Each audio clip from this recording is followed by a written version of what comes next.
Olá, sejam muito bem-vindos, sejam muito bem-vindas. E está no ar o nosso podcast Sustentabilidade no Terceiro Setor. Aqui nós vamos discutir temas sobre o terceiro setor, em especial sobre sustentabilidade financeira. Eu sou o Diego Gazzoni. Alexandre Fernandes. E hoje nós vamos falar sobre empreendedorismo social. E com isso já vem a primeira pergunta para você responder para a gente, meu camarada. O que é empreendedorismo social? Eu recebo sempre essa pergunta, Diego, obrigado por ela, porque me dá a oportunidade de responder. Eu sempre me apresento como empreendedor social. As pessoas às vezes não entendem. Como assim? Empreender não é você montar uma empresa? Como é que é empreender socialmente, né? Realmente é um tema novo, né? É um tema que já avançou bastante lá fora, em outros países. E o conceito ele é muito simples e muito direto, Diego. Basicamente é o seguinte, só para ficar claro. O empreendedor ele é uma pessoa que monta um negócio para resolver um problema. Problema de mercado. Um problema, qualquer problema. Tá. Você precisa de um transporte para sair daqui, que alguém te leve daqui até a sua casa. Aí teve um empreendedor que criou o Uber, ou teve outro cara que comprou um táxi e começou a resolver essa demanda, esse problema. Você quer fazer uma festa de aniversário e você precisa comprar um bolo de aniversário.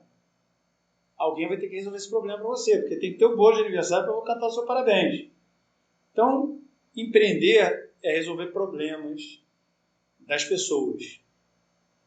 E o objetivo principal desse processo é ganhar dinheiro. Sim. O objetivo de qualquer empresa privada é ganhar dinheiro. O empreendedorismo social, o empreendedor social, ele também quer resolver um problema da sociedade. Aí não é um problema de alguém, é um problema de muitos. É um problema de uma comunidade, é um problema de um nicho, por exemplo, pessoas com deficiência. Inclusive no podcast passado você deu uma palhinha sobre isso e deixou claro que é meio que uma lacuna, né, que o poder público não consegue suprir. Exatamente. Então, assim, o nosso país, eu amo o Brasil, sou daqueles que sou brasileiro, não desisto nunca. Tamo junto. Mas o nosso país, ele é muito farto, né, de problemas. Até mesmo pela extensão continental, ele tem as características, são vários Brasis dentro desse contexto. Infelizmente é um país muito desigual, é um país que vamos dizer assim, privilegia poucos e não dá oportunidade, exclui muita gente. E basicamente essa é a razão de existir do terceiro setor. Né? Não quer dizer, então Alexandre, lá na Noruega não tem uma ONG? Tem. Mas a ONG, muitas das vezes da Noruega, vai resolver o problema da África. Exatamente. Inclusive eu fiz um curso no dia que ONGs da Universidade Stavanger pagaram todo o curso pra gente aqui no Brasil. Entendeu? Eles investem aqui, eles investem nos estudos aqui, porque tá no litoral, que é bem a característica de lá, investem na Amazônia e, bom, é desse jeito, né? Então só para fechar o raciocínio, o empreendedor social, o empreendedorismo social, ele quer resolver um problema de muitos e o objetivo aí não é ganhar dinheiro. O objetivo aí é causar impacto e transformação social. Agora atenção aqui, Diego.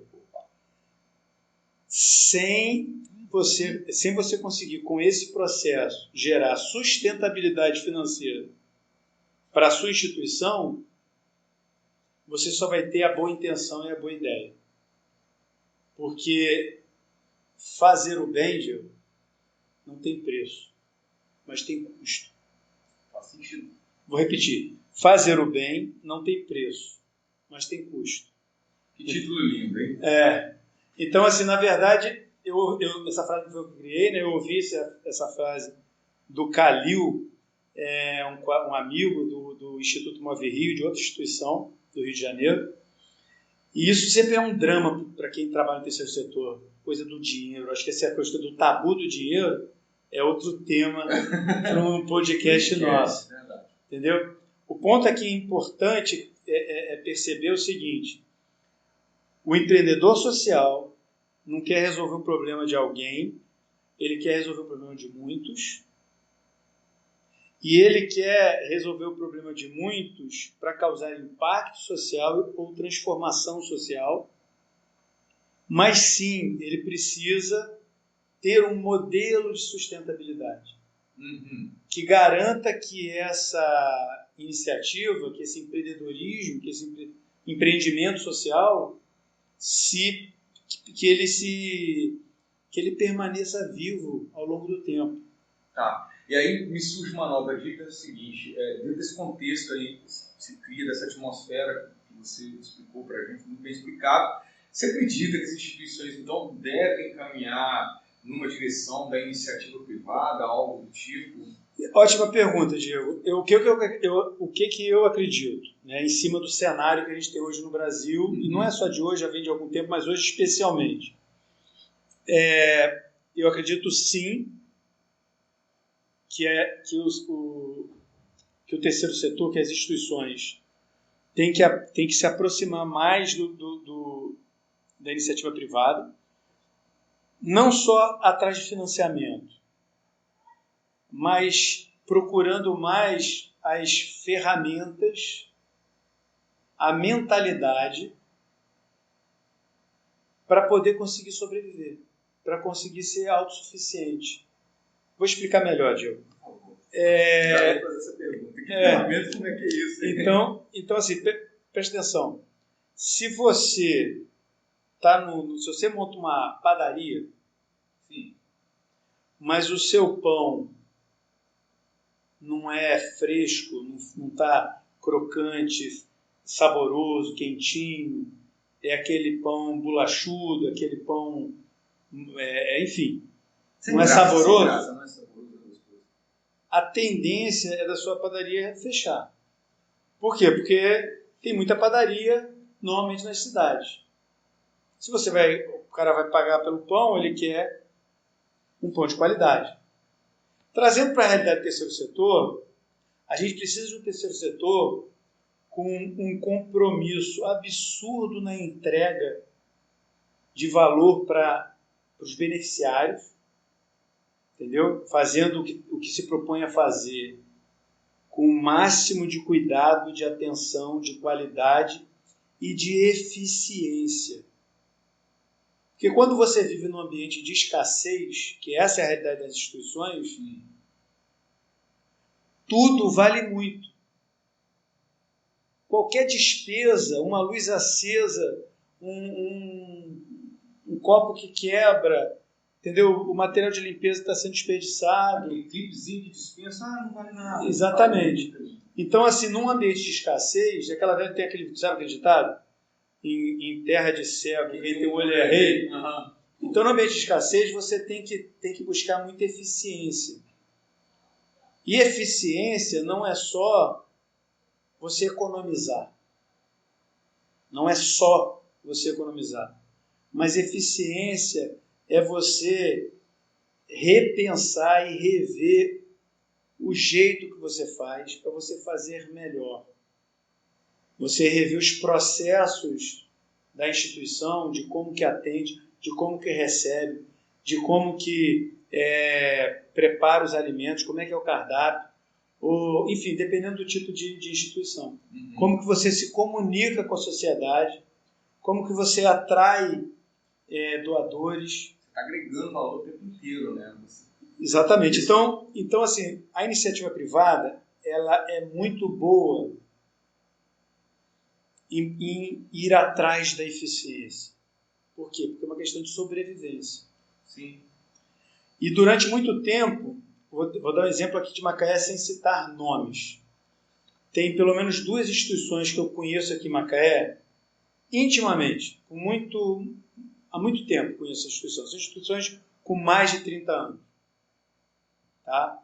E durante todo esse tempo, o financiamento dessas instituições basicamente foi subvenção municipal. Ou seja, eles tinham um convênio com o município que custeava a atividade da instituição, para a instituição atender em cima da especialidade de cada um.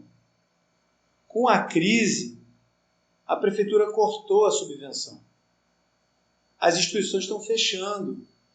Estão passando por dificuldades extremas, né? E agora o problema que elas têm que gerenciar, que é a falta de recursos. Exatamente. Então, quando você vicia num modelo, isso é muito comum. Extremamente assistencialista. Isso é muito comum no terceiro setor, esse vínculo com o poder público. Depois você acaba virando refém desse processo.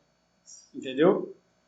Então, dá um dó, dá uma dor, eu fico muito preocupado com essas instituições, porque são instituições fundamentais do trabalho que elas fazem aqui no município.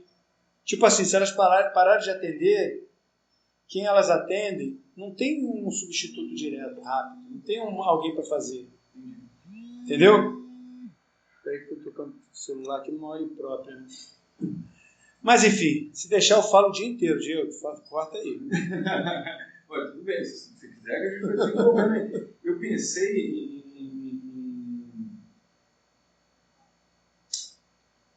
Não pensou em nada, Diego. Deu um branco aí. Deu um branco aí.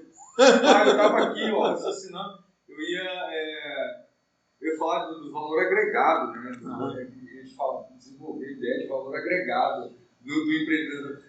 Legal. Social.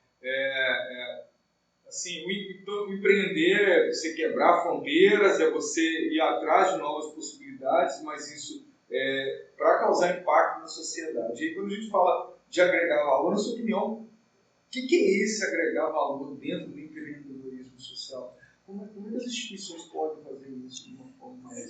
É algo muito visceral. Agregar valor para uma instituição do terceiro setor é você, de alguma forma, transformar a vida ou afetar quem você está atendendo. Seja uma criança, seja um idoso, seja um animal abandonado, seja um jovem. Por exemplo, esse jovem, a gente trabalha muito com jovem. É esse jovem sair daqui melhor do que quando entrou. Então, mas assim... Melhor de uma maneira bem ampla, no sentido de melhor enquanto pessoa, melhor enquanto mais preparado. Sim. Mas a grande dúvida que permeia aqui, para mim, é o seguinte: se a gente imaginar uma escala de 0 a 5 e tal, então você pode causar toda essa transformação social na vida das pessoas, dentro da sociedade, sei lá, até uma escala 3. Mas aí você pode chegar a 4, você pode chegar a 5, mas para você passar para esses novos degraus, precisa de coisas mais robustas, precisa, sei lá, orientação, caminhos, na verdade, para agregar esse valor, de potencializar esse agregar valor. Eu diria para você, responderia, Diego, esse seu questionamento, esse ponto aí, da seguinte forma. Se a gente está falando de escala, a gente tem que ter muita clareza do seguinte: quem tem condição de resolver os dramas sociais numa determinada escala é o setor público. É por isso que ele existe. Por isso que a gente paga imposto. Entendeu? Qual é o papel essencial do terceiro setor para essas lacunas, para essa carência que o poder público deixa?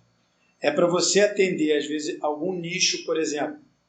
Tem um nicho de deficientes auditivos que precisam do implante, daquele aparelhinho que você faz o implante. E aí no município não tem como fazer, a não ser através de uma instituição. Ou você vai ensinar a pessoa a ler em libras. Ou aprender a fazer leitura labial. Entendeu? Ou você tem uma instituição para cego. Então, ou você atende um nicho, que às vezes o poder público tem dificuldade de nichar, porque ele sempre está trabalhando com escala. Macro, né? Entendeu? Ou você vai resolver um problema de uma demanda de um território. Entendeu? Estou aqui tentando exemplificar.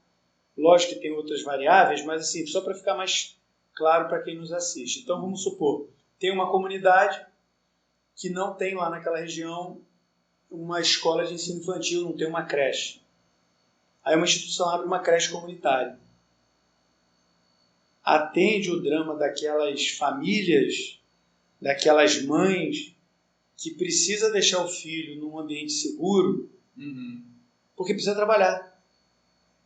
Entendeu? Então, você às vezes resolve um problema que é uma responsabilidade do poder público, né? Essa questão, por exemplo, da creche.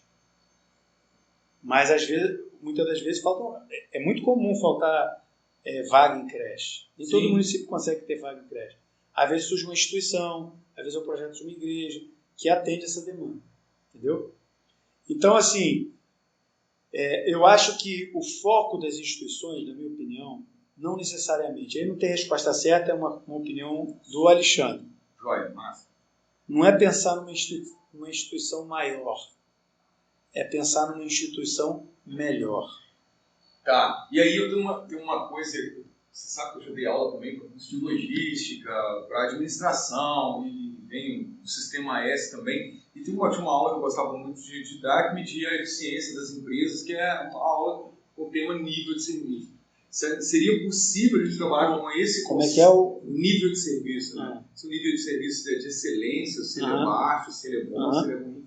Então, essa ideia, trazer, como você falou, às vezes a gente precisa trazer ideias da gestão, ideias da iniciativa privada para dentro do terceiro setor. Então, seria possível, talvez, utilizar tais conceitos para a gente empreender socialmente?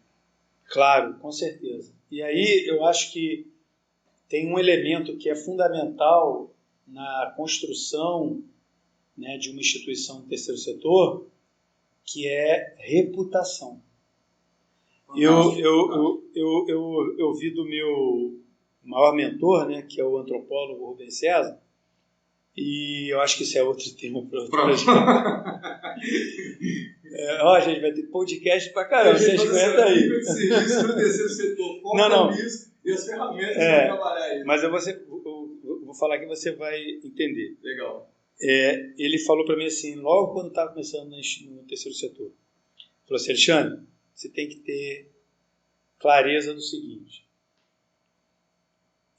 o maior patrimônio de qualquer instituição é a sua credibilidade.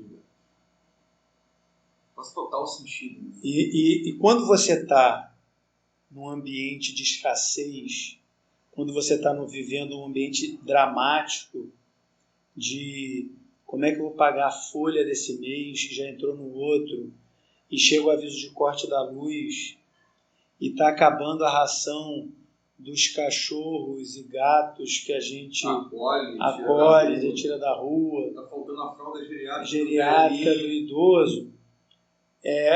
Você pode fazer de tudo. Tudo que for necessário para você resolver esse problema. Você só não pode ferir a credibilidade da instituição. Porque se uma vez ferido a credibilidade, uma vez você... é difícil de recuperar. Vou dar um exemplo para você, sem citar nomes. É bem complexo isso que eu vou falar. Há muito tempo atrás, quando eu ainda estava na indústria, olha como é que faz tempo. Eu, uma vez, recebi uma ligação de uma instituição muito tradicional aqui do país, aqui do Brasil, fazia trabalho principalmente com crianças, em vulnerabilidade social. Crianças e jovens, mas principalmente crianças. E era uma ação de telemarketing pedindo doação para a instituição. E aí, eu acredito que para você construir um processo de captar doação, você precisa de 3 elementos básicos. Tá? Mais um podcast. 3 elementos básicos. Você precisa que a instituição tenha credibilidade. Sim. Que a pessoa só doa se confiar. De fato, se aquela coisa funciona. Se você tem transparência, quer dizer, se você dá um retorno para a pessoa do que foi feito com aquele dinheiro, o que resolveu aquele dinheiro. As cartas na mesa, né? Você quer perceber que o que você colocou, que você investiu, que você doou, causou impacto, transformou a vida de alguém, e tem que ser fácil. Tem que ser um processo muito simples. Não pode dar trabalho para quem for doar. Se para o cara doar para você, o cara tem que pegar a fila da lotérica e pagar um boleto, esquece que não vai funcionar. Não vai funcionar. Se o cara tiver que entrar num bankline para pagar, não vai funcionar.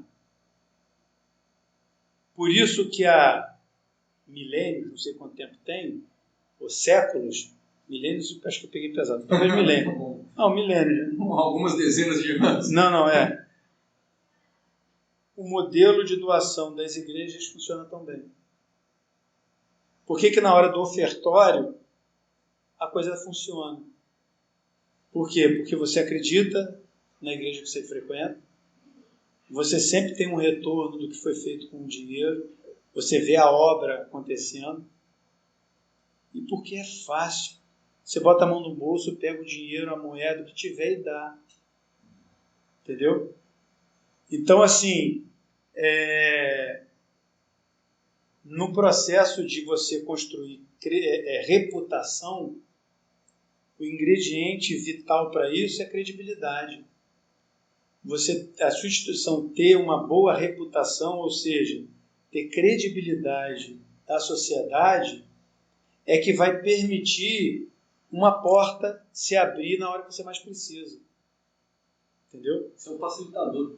Então, assim, na hora que você está naquela situação dramática, não sei o que eu faço, como é que eu vou cortar a luz da instituição, os animais vão morrer de fome, você pode fazer, na minha opinião, tá? Beleza.